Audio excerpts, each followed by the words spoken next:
indeed. So we've caught up with Styx Pride, who is just sitting right, taking it very easy at the moment. You can see some of the little cubs having a bit of a nap, and everybody is fairly relaxed. Now, I believe my audio is not good again, so we'll send you back to Byron while we try to sort it out. See you just now. I have indeed, Byron. So we're still with the Styx Pride. We're trying to sort out our audio, but we have to kind of keep powering down and up to be able to get it right. So hopefully it won't start its nonsense again. But the Styx Pride is all fairly relaxed at the moment. Everybody's taking it quite easy. I wonder if they're not going to get up and move fairly early tonight. There's a lioness that's kind of got to head up. The cubs have been fairly busy already. They've been up and down. Lots of grooming has been taking place, and so I wonder if they're going to be moving. I was speaking to some of the guys. They were saying this morning that these guys were walking quickly and with purpose, and then all of a sudden they just lay down. So I wonder if they're also not interested in some sort of buffalo that might be north of us. In Torchwood, I know that the buffalo came out of that area, and so there could be some male buffalo that are hanging around that side, and that's why the Styx are heading that way. But they definitely, and I mean, they're not looking horrific, but they still are showing signs of mange, and so not quite as pretty as our Inkuhumas. The Inkuhumas look a lot better than what the Styx do at the moment, but you can see that male in particular doesn't look that fantastic, or sorry, the old female doesn't look that fantastic at all, and the male as well behind it. So they've got a few kind of sort of wounds and scabs that have come out from the mange, but hopefully with this rain that's going to calm things down massively, and they'll be able to come back from that. It looks really bad, but they can overcome it as long as they get food and the rains keep going for a little bit longer. They should be okay. Now it's interesting, I was just counting the number of lions here. So we've got the 3 adult females, and then there were 4 young cubs. One of the young cubs was unfortunately found dead a few weeks ago on the Mala Mala boundary. They don't know what happened to it, so it unfortunately has died. And then there's the 2 older individuals, and then there were 4 mid-sized ones, which I can see 1, 2, 3, 4. So 4 are here. So it's in total we have the sort of all the Pride bar, that little one that's no longer with us. So I don't know how many in the Pride in total now. 1, 2, 3, 7, 9, 12. So there's 12 in the Styx Pride now, same as the Inkuhumas, 12 and 12, which is pretty good. But like I say, the Inkuhumas definitely look far better off than what the Styx do at the moment, and a little bit fuller as well. The Styx females look like they could do with a meal, that's for sure. This little cub is trying to suckle, but mom is having absolutely none of it. She keeps kicking the little cub away. It's funny to watch because the cub then starts to growl at mom, and mom is just having none of it. So she's just keeps pushing this little one and saying, you will not have anything. So it's been fun to watch this Pride, and it's always good to see the Styx. They like old friends. It's a Pride that I've spent a lot of time with over the years, and when I worked at Chitwa, this was the Pride that, you know, we used to look for the most, down on the southern boundary of Chitwa and towards sort of Hofmans and Little Gowrie and Vessels. And then we used to find them as far as Simambili and Elephant Plains, Arathusa, often at times, and so it's always good to have them around. Now, I'm going to spend a little longer with these lions, and then we're probably going to have to make space for some others. And while I spend a bit longer with them, let's send you back across to Ali, who sounds like she's about to have a Big 5 showdown. Indeed, I would love to say good afternoon, so it's a very warm welcome to Salem Middle School. I hope that you are having a wonderful day, and that you are going to love the fact that we are sitting with the Pride of Lions. So it's a very, very cool way to start our afternoon with you, and I hope that you're going to ask me lots and lots of questions about the lions that are lounging on the road at the moment. It is a situation where they're all a little bit sleepy. Now, as Byron mentioned, my name is Tristan. On camera today I've got Fergus. There we go. And we are live in South Africa, which means we are interactive. So like I said, lots and lots of questions from you. Just give them to your teacher, and we will try and answer as many as possible. Now, this is one of the prides that we find more on our southern side of where we drive around, and they're known as the Styx Pride. And in this pride are 3 adult females, and then there are 2 larger cubs that are well over a year old, and then there are 4 middle cubs that are close to a year old, and then there are 3 small little cubs that are about 5 to 6 months old. There you can see some of the small ones sleeping on one of their siblings and taking it very easy at the moment. Isn't that the cutest little thing that's having a little nap? Now, lions are animals that do spend a lot of time sleeping, and they normally sleep around the daylight hours. And the reason why they sleep during the day is because these animals are very, very active at night. So they move a lot during the night.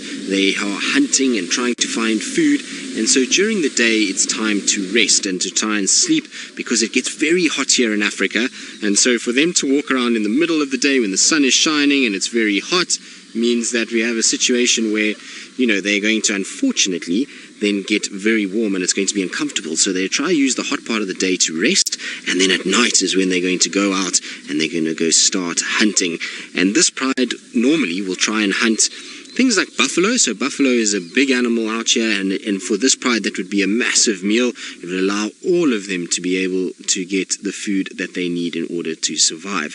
But because there's only 3 females, a buffalo is a very difficult animal to bring down, and so you find that this pride sometimes will go after smaller things like wildebeest, or even some of the antelopes like impala or kudu, which are a similar size to the deer that you see in North America. So that's what they normally go after. The cubs are too small to help with hunting at the moment, so it's just the adult females that are hunting and trying to find the food. So the 3 females are busy. It keeps, to try and keep all of these males fed takes a lot of energy, and so that's why everybody's having a bit of a nap.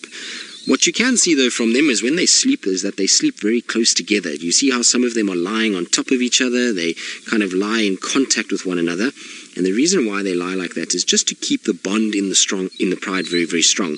So what they're trying to do is make sure that no matter what happens, if they split apart because of hunting or that they get broken apart because of males, that they all know each other very well. And they do that by lying next to each other, sniffing each other, and just kind of bonding with one another and getting to know each other. Luke, yes, the lions could very well hunt a giraffe. Some of the lions out here do hunt giraffe quite often, and this pride not so much, because the 3 lionesses, it's a lot of work to hunt a giraffe, and giraffe are very, very big. And these lionesses, just the 3 of them, is a very big ask to pull down a giraffe. The other pride that we see in this area, the Nkahuma pride, they have 5 females. And if the 5 females are together with some of the males that we have 4 dominant males, and if the 4 dominant males are with the 5 females, then a giraffe is very definitely a possibility. The thing is, though, in this particular section of South Africa, is that we have more buffalo than we have giraffe at times.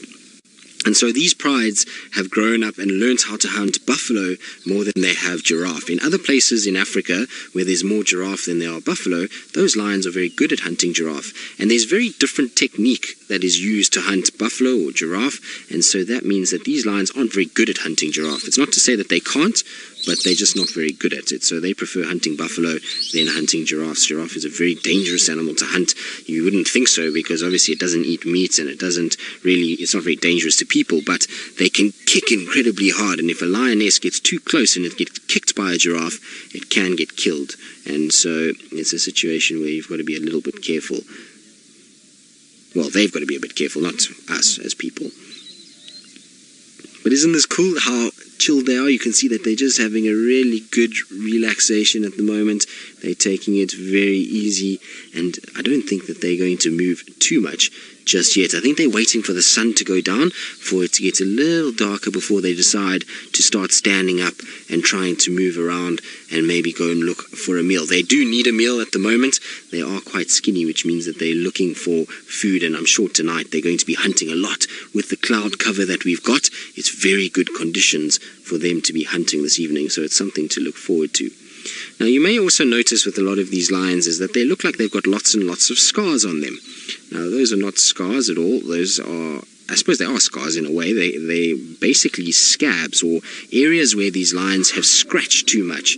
And the reason why they've got this is because they have a parasite on them at the moment called mange. Now, mange is a type of mite, and there are mange mites that live on all of us. It's a naturally occurring thing, and with the lions they get them a lot. And the reason why they get it is because they went through a period when it was very, very dry, and mange mites, when it's dry, again populate and breed, and lots more of them come out, and that means that they then start to go onto the lions and they feed off the lion's skin cells, and the lions then get very itchy as the mites move around on their skin, and that causes them to scratch. And so as they scratch, they pulling off fur, and that's why they get these kind of scars on their faces.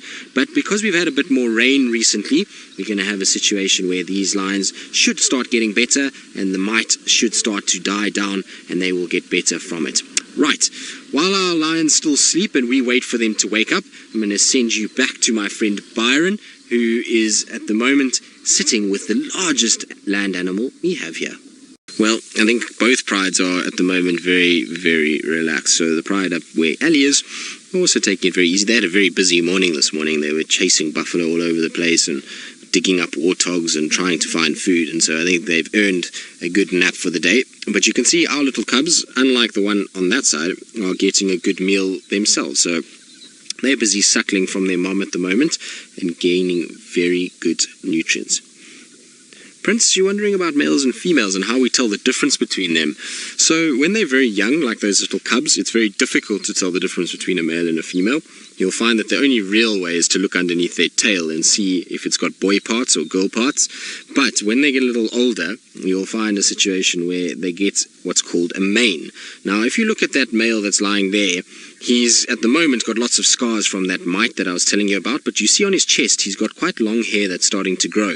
So that's a sign of his mane starting to develop. Is slowly but surely a little bit of hair is coming through, and soon he'll have this big amount of hair around his head that we call a mane. And so that's why you get these kind of how you can tell males and females apart quite easily when they're older, but when they're cubs, very difficult. Unfortunately, you have to just look under the tail. That's the easiest way.